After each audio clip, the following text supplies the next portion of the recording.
Bonjour à tous et bienvenue dans l'interview du jour ici dans le village Semence. Je vous rappelle le hashtag village Semence et aujourd'hui on va s'intéresser à une association qui peut paraître un petit peu, on va dire exceptionnelle, l'association d'AgroParisTech, qui est là aussi une école qui forme les ingénieurs dans le secteur agricole et un distributeur Auchan. Et pour les représenter, en tout cas sur ce plateau, je suis en charmante compagnie puisque je suis en compagnie de Béatrice Javary. Bonjour.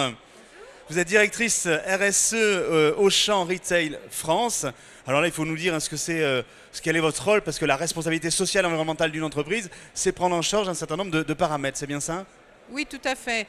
Pour Auchan Retail France, c'est-à-dire la distribution multiformat que l'on propose à travers nos hypermarchés, nos supermarchés, nos magasins de proximité, il y a un certain nombre d'enjeux, qu'ils soient sociétaux ou environnementaux, sur lesquels on a une responsabilité à exercer et on souhaite l'exercer le mieux possible à travers l'action quotidienne de nos 74 000 salariés, mais aussi à travers des décisions que l'on prend qui ont un impact environnemental et sociétal. On considère que c'est notre rôle. Que ce soit d'ailleurs à l'intérieur du magasin avec vos salariés, comme avec vos consommateurs? Oui, tout à fait. Toutes nos parties prenantes sont associées à nos démarches environnementales et sociétales. Et c'est vraiment une logique d'intérêt général. Moi, j'ai coutume de dire que la RSE, c'est finalement l'endroit où se rejoint l'intérêt de l'entreprise et l'intérêt général. Alors justement, comment on fait le lien avec AgroParisTech, cette école d'ingénieurs, et surtout sur le gaspillage alimentaire? Alors, le gaspillage alimentaire, c'est un sujet qui nous occupe tous. On sait aujourd'hui qu'entre 30 et 50% de la production alimentaire est gaspillée. Ça nous pose question en tant que commerçants parce que finalement on est un intermédiaire entre le producteur et le consommateur. Et on a souhaité à travers ce projet de MOOC répondre à un appel à projet avec AgroParisTech, un appel à projet du ministère de l'Agriculture et de l'Alimentation qui a été remporté par AgroParisTech avec ce projet auquel on s'est associé du début à la fin pour travailler avec les enseignants-chercheurs sur le fond du problème qu'ils se posent de la fourche jusqu'à la fourchette. Alors justement, Margot Haro, qui êtes directrice de la communication d'AgroParisTech ici sur ce plateau, s'associe avec un distributeur pour pouvoir produire un MOOC. C'est bien cet enseignement à distance collectif qui est accessible sur tous les supports numériques. Là aussi, comment vous avez travaillé avec vos étudiants? Alors, on a déjà travaillé surtout au départ avec une équipe enseignante. C'est quand même le début d'un projet. C'est avant tout d'être capable de le concevoir pédagogiquement. L'enjeu du MOOC, donc un MOOC, c'est pas intuitif, on ne sait pas forcément ce que c'est. Massive Open Online Courses, pour un français, c'est pas évident. En fait, c'est une formation en ligne, gratuite, ouverte à tous. C'est le principe du MOOC. C'est la première fois en France qu'on dit ok, on va faire un MOOC sur le gaspillage alimentaire. Donc il fallait être en mesure de le concevoir et d'être capable en fait de partir d'un enseignement et donc de théorie en alliant théorie et pratique et être capable de le vulgariser à la fois pour les professionnels, parce qu'on a deux publics, on cherche à viser les professionnels dans leur pratique de terrain et aussi le grand public dans sa pratique quotidienne. Donc en fait, c'est surtout l'enjeu de réussir ce travail avec les enseignants qui a été le gros du boulot. Et maintenant, effectivement, on embarque les étudiants avec nous pour qu'ils soient les ambassadeurs de ce MOOC et qu'ils le suivent aussi eux-mêmes. Mais c'est d'abord un travail de conception pédagogique entre les enseignants-chercheurs eux-mêmes et aussi avec les professionnels avec lesquels on a travaillé comme Auchan. Alors justement, avec quelle diversité de professionnels vous avez travaillé? Parce que de la fourche à la fourchette, comme vous le disiez, Béatrice Javary, il y a un certain nombre d'intermédiaires et il faut travailler avec tous ces intermédiaires. Ce qui est intéressant, c'est que finalement, on n'a pas considéré le gaspillage alimentaire uniquement vu de notre fenêtre de commerçant. On a associé nos partenaires producteurs des filières responsables Auchan, qui sont ici d'ailleurs sur le salon de l'agriculture avec nous. Il y en a 59, je crois. 59 filières, en effet, et deux d'entre eux deux producteurs se sont associés pour partager leurs bonnes pratiques en accueillant en fait les enseignants-chercheurs d'AgroParisTech sur le terrain, dans leurs exploitations, pour leur montrer finalement comment est-ce que eux adressaient cette problématique de gaspillage alimentaire qui est aussi évidemment pour eux une problématique économique qu'il faut adresser en tant que telle, au-delà évidemment de l'enjeu sociétal. Donc vraiment, les intérêts de chacun se sont rejoints dans ce projet et on a souhaité associer donc nos producteurs à ce travail. Donc ça, ce sont les producteurs, évidemment, éleveurs, aux producteurs de fruits, de légumes ou de céréales. Mais il y a aussi les transformateurs derrière, et les restaurateurs. Exactement. Comment on fait ?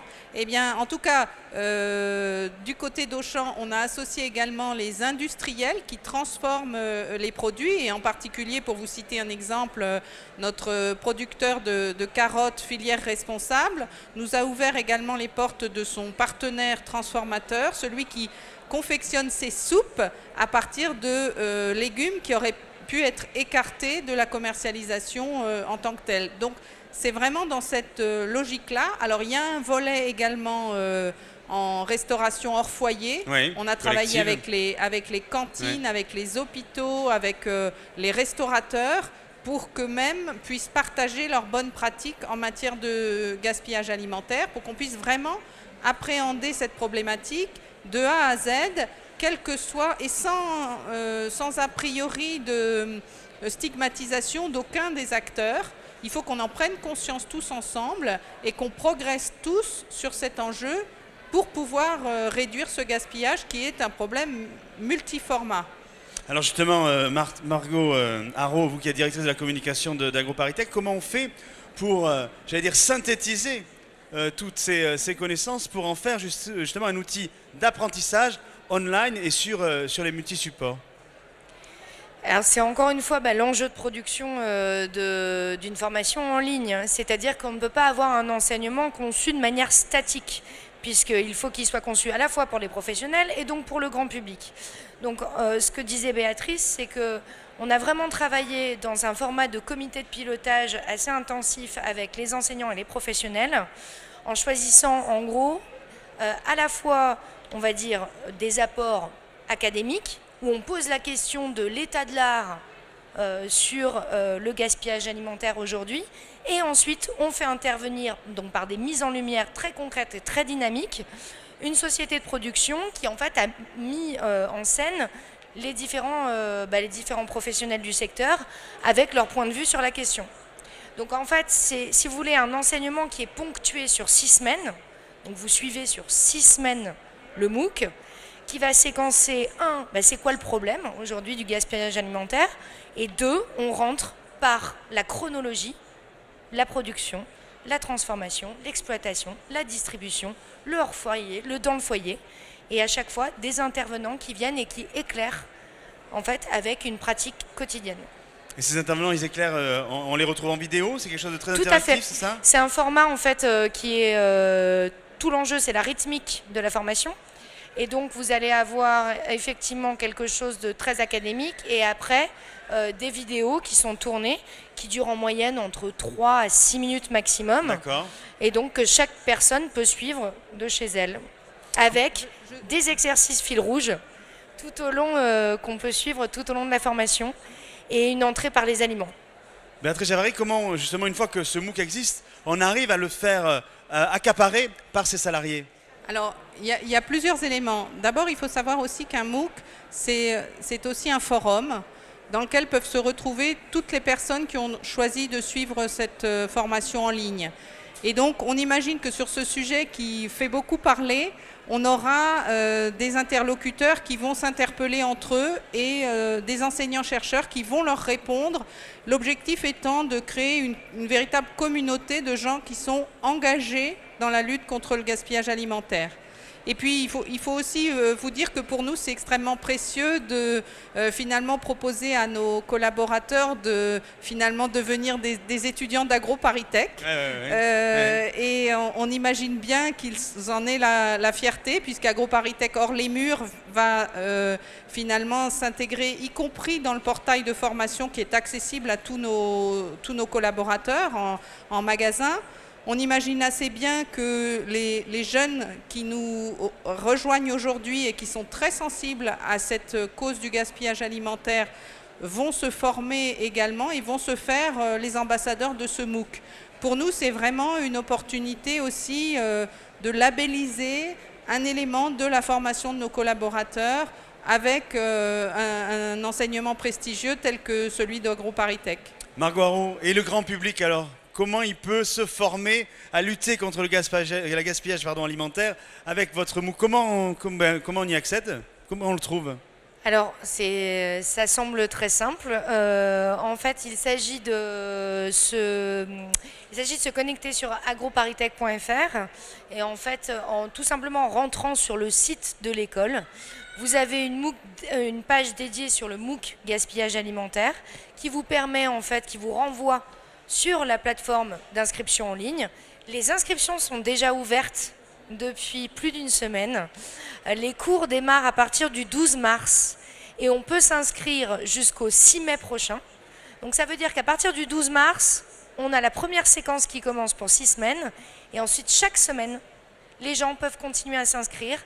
La dernière inscription est au 6 mai 2018. En tout cas pour la première édition du MOOC.